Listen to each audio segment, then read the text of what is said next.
¿Existe el diablo? ¿Está entre nosotros el diablo? ¿Cuántos nombres tiene el diablo? ¿De qué manera se manifiesta? El maestro, el profesor Hugo Cepeda nos acompaña esta noche, por favor. Pido un fuerte aplauso. Profesor, qué honor tenerlo acá. Para mí el honor y el gusto también. La cantidad de veces que lo habíamos querido tener para disfrutar de su sabiduría es innumerable, así que estoy muy contento de contar con usted. Muchas gracias. Antes de conocer su experiencia, que ha tenido experiencias bastante cercanas, le pregunté en una oportunidad al cardenal Medina por la existencia del diablo. Quiero que vea lo que nos dijo en aquel momento y luego nos metemos a esta conversación con el profesor Hugo Cepeda. Aquí está.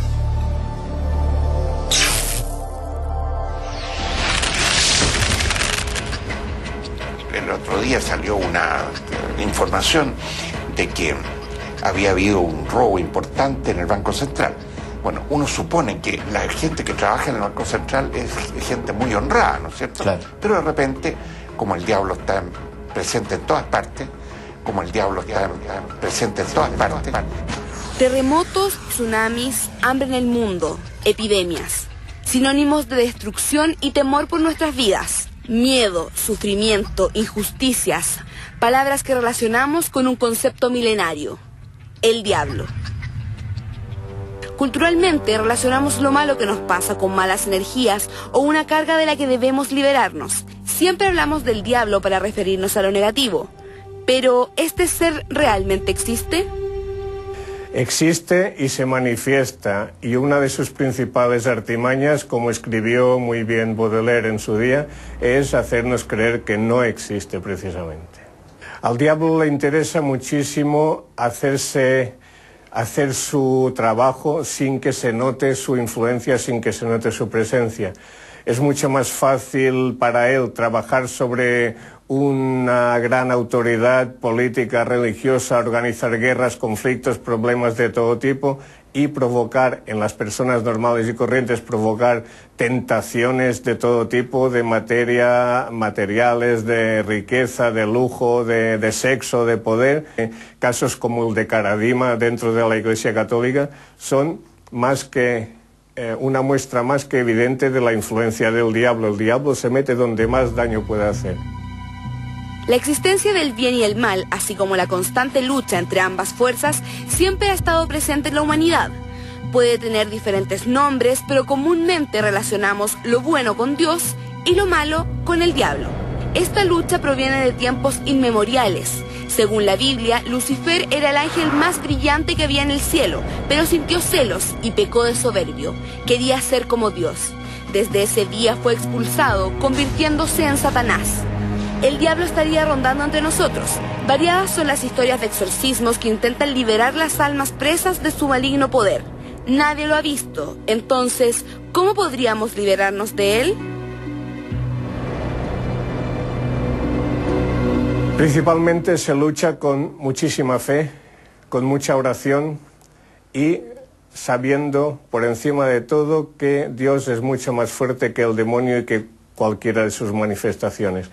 Así como los ángeles son atraídos por el orden, por los perfumes, por la música suave o por el silencio, pero no el silencio, ese silencio espectral, sino más que nada un silencio agradable, el ruido del, qué sé yo, del viento, de los pájaros, pero no un silencio como de catacumba. Asimismo, a los demonios les atrae la pelea, los gritos, la bulla, la música estruendosa, el caos, el desorden, la suciedad y los malos olores. Quizás el diablo solo sea un invento de nuestra cultura para justificar las cosas malas que nos pasan. Quizás el hombre sea su propio diablo que intenta destruirse a sí mismo. Lo cierto es que la maldad existe y debemos estar preparados. And I am Lucifer, the devil in the flesh.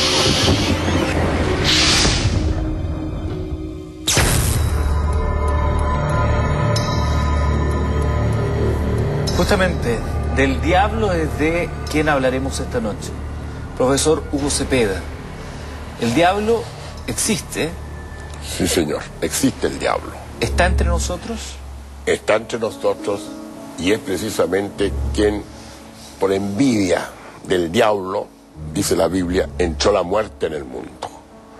Porque él, como no puede atentar en contra de Dios, porque no es tonto tampoco, el diablo sabe que él es Dios, trata de apartar al hombre de ese plan salvífico que Dios tiene preparado para él.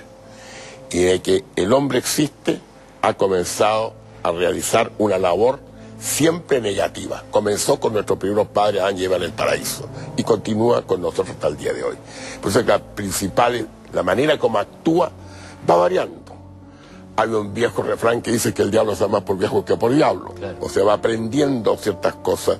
Y además también el método ordinario que utiliza, él y sus ángeles, porque son muchos los demonios.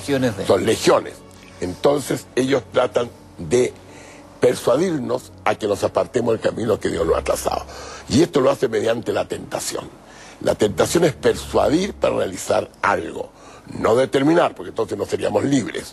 Cuando nosotros pecamos somos libres, pero cuando nosotros seguimos las insinuaciones del diablo es porque accedemos a sus tentaciones. Esa es la manera normal como actúa. Ahora, utiliza también otro tipo de caminos.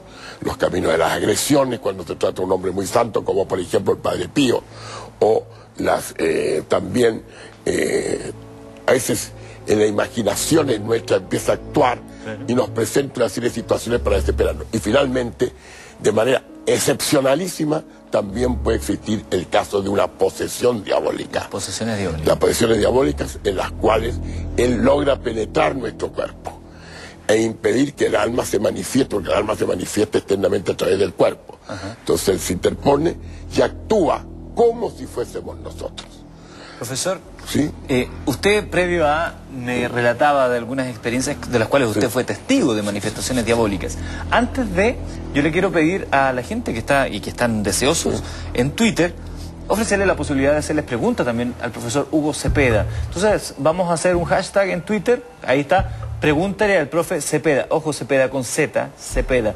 Pregúntale al profe Cepeda para que manden sus preguntas, se las vamos transmitiendo al profesor. Usted me contaba de una experiencia que le tocó vivir y que era, por lo que me contaba usted, escalofriante. Por favor, relátenos. Bueno, lo he relatado otras veces, pero yo creo que siempre es necesario esto hacerlo presente.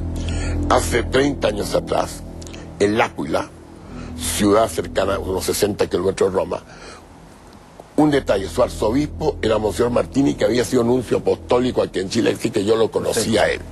Y yo muchas veces iba acompañando a otras personas, pero él con cierta frecuencia me invitaba a que fuera a almorzar con él en su diócesis. Y en una ocasión me pidió que asistiera a una investigación que se estaba realizando respecto a una eventual posesión diabólica. Bueno, yo fui, él me llevó, incluso él entró también allí.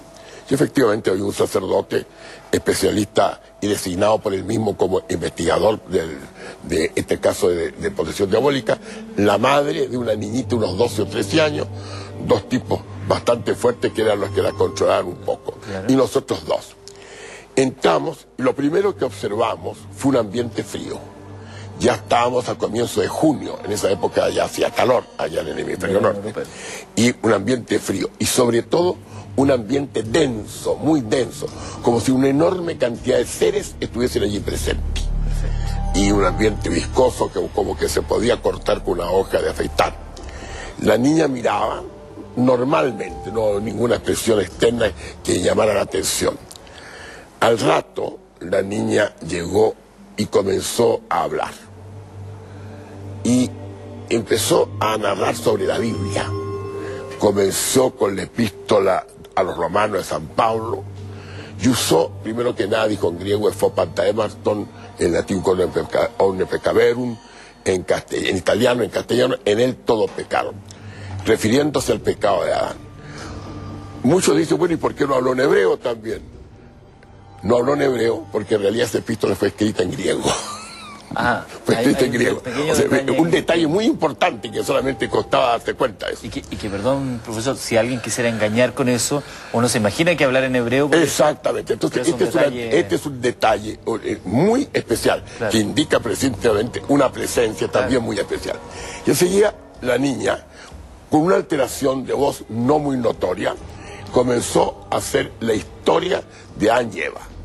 haciendo pasar al diablo como el gran liberador, él como lo llamaba, que precisamente Dios tenía sometido a nuestros primeros padres, que tenían que reconocerlo a él como su creador, como su padre, y eso le coartaba libertad, porque la libertad, según ella decía, era absoluta y era sin límite, hacer siempre lo que nosotros quisiéramos sin considerar nada ni a nadie. Y él siguió narrando varios partes y cambiaba de una lengua a otra, traducía. Hubo un momento en que estaba hablando en latín y yo no entendí, porque el latín mío es de arrabal napolitano del siglo XIII, me hablan en latín muy correcto, yo no entiendo. Entonces ella me dice en castellano, si lo que quiero decir es esto.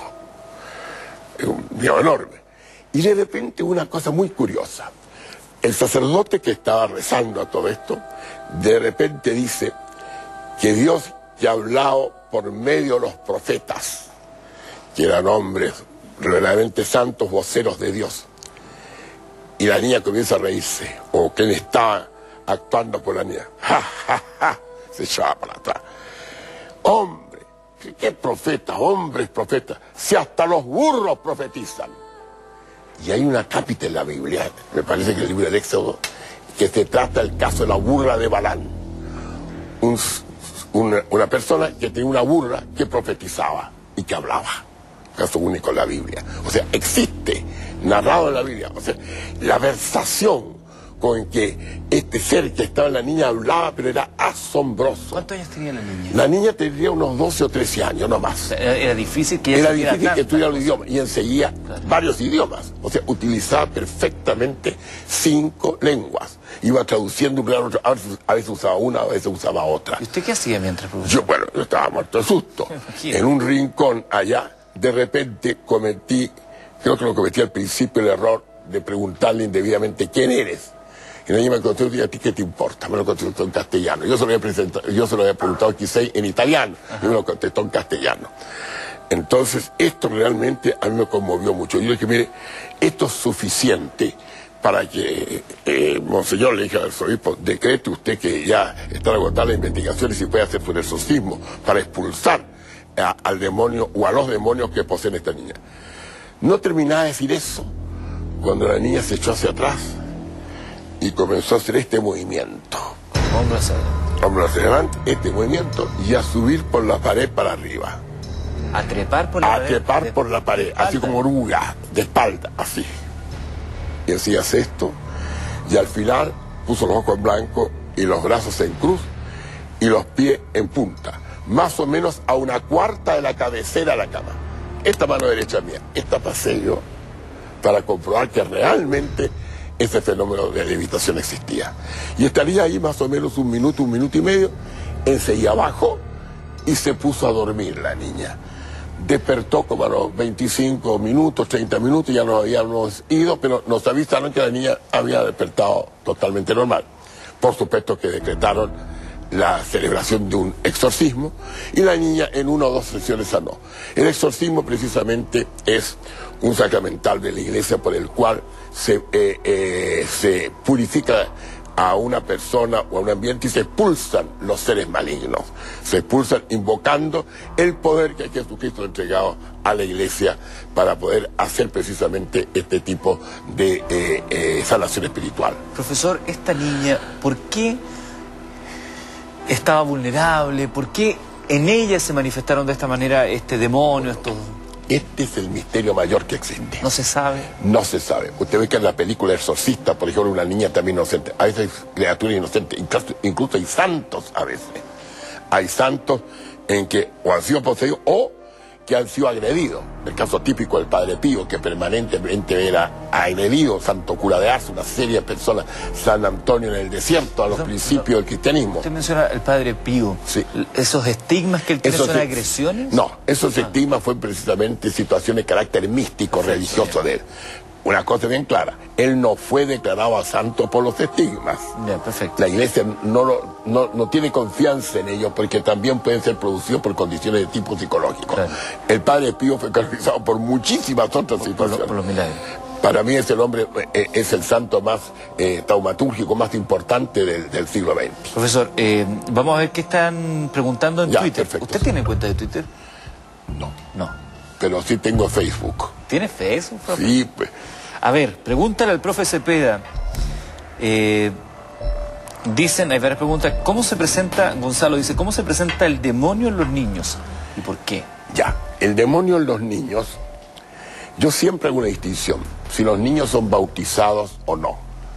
Es relevante. Es relevante en mi opinión. Cuando uno se encuentra, por ejemplo, en una casa con un niñito 5 o 6 años, o una niñita 5 o 6 años, no bautizado, hay ciertos fenómenos que se presentan, que ven ciertos seres, como una especie de enanos, como de gnomos, una cosa así, como duendes, parecidos